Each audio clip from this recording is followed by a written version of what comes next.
ಸ್ನೇಹಿತರೆ, ಲಾ ಪಾಯಿಂಟ್ಗೆ ಸ್ವಾಗತ. ನಾವು ಈ ಒಂದು ಆಸ್ತಿ ಖರೀದಿ ಮಾಡುವಾಗ ಯಾವ ರೀತಿಯ ಒಂದು ದಾಖಲೆಗಳನ್ನು ನೋಡಬೇಕು ಅನ್ನೋದ್ರ ಬಗ್ಗೆ ಚರ್ಚೆ ಮಾಡ್ತಾ ಇದ್ದೀವಿ ಸ್ನೇಹಿತರೆ. ಒಂದು ಖಾಸಗಿ ಸಂಸ್ಥೆಗಳು ಲೇಔಟ್ ಮಾಡಿದಾಗ, ಗೃಹ ಮಂಡಳಿಗಳು ಲೇಔಟ್ ಮಾಡಿದಾಗ ಯಾವ ರೀತಿ ದಾಖಲೆಗಳನ್ನು ನೋಡಬೇಕು ಅಂತ ನಾನು ಹೇಳ್ತಾ ಇದ್ದೀನಿ. ಈ ಒಂದು ಜಮೀನು ಅವ್ರ ಹತ್ರ ಬಂದಾಗ ಈ ಸಂಸ್ಥೆಗಳು ಎರಡು ರೀತಿ ಅವರು ಅಕ್ವೈರ್ ಮಾಡೋದಕ್ಕೆ ಸಾಧ್ಯ ಇರುತ್ತೆ. ಒಂದು, ನೇರವಾಗಿ ಜನಗಳಿಂದ ಅವರು ಅಕ್ವೈರ್ ಮಾಡ್ಬೋದು. ಇಲ್ಲ ಅಂತಂದರೆ ಆ ಮಂಡಳಿಗಳು ಸರ್ಕಾರಕ್ಕೆ ಹೋಗಿ ಆ ಸರ್ಕಾರ ಲ್ಯಾಂಡ್ ಅಕ್ವೈರ್ ಮಾಡಿಕೊಂಡು ನಂತರ ಈ ಮಂಡಳಿಗಳಿಗೆ ವರ್ಗಾವಣೆ ಮಾಡೋದು. ಇವೆರಡೂ ಸಾಧ್ಯತೆಗಳಿರುತ್ತೆ.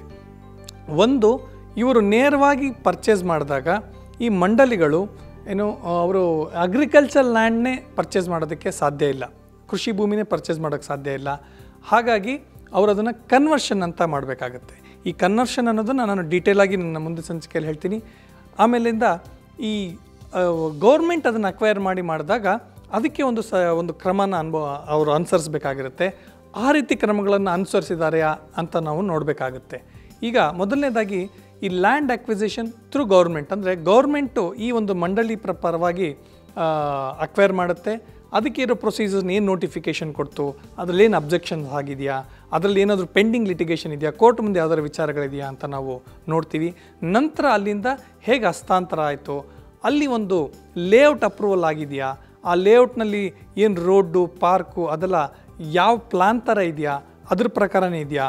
ಆಮೇಲಿಂದ ಈ ಪಾರ್ಕ್ಗಳನ್ನ, ರೋಡ್ಗಳನ್ನ, ಈ ಚರಂಡಿ ವ್ಯವಸ್ಥೆಗಳನ್ನು ಅವರು ಫ್ರೀಯಾಗಿ ಬರ್ಕೊಡ್ಬೇಕಾಗತ್ತೆ ಸರ್ಕಾರಕ್ಕೆ, ಯಾಕೆಂದರೆ ಅವರು ಅದನ್ನು ನಿರ್ವಹಣೆ ಮಾಡಬೇಕಾಗತ್ತೆ.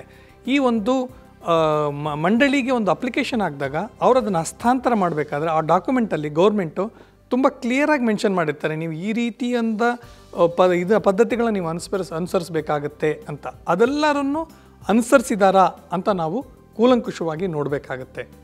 ಇನ್ನೊಂದು ಬಂದ್ಬಿಟ್ಟು ಅವರು ನೇರವಾಗಿ ಪರ್ಚೇಸ್ ಮಾಡಿದಾಗ ಅದನ್ನು ಕನ್ವರ್ಷನ್ ಮಾಡಬೇಕು. ಇದೊಂದು ಬಹಳ ಮುಖ್ಯವಾದ ವಿಚಾರ ಸ್ನೇಹಿತರೆ. ಇದರ ಬಗ್ಗೆ ನಾನು ನಾಳೆ ಹೇಳ್ತೀನಿ. ನಮಸ್ಕಾರ.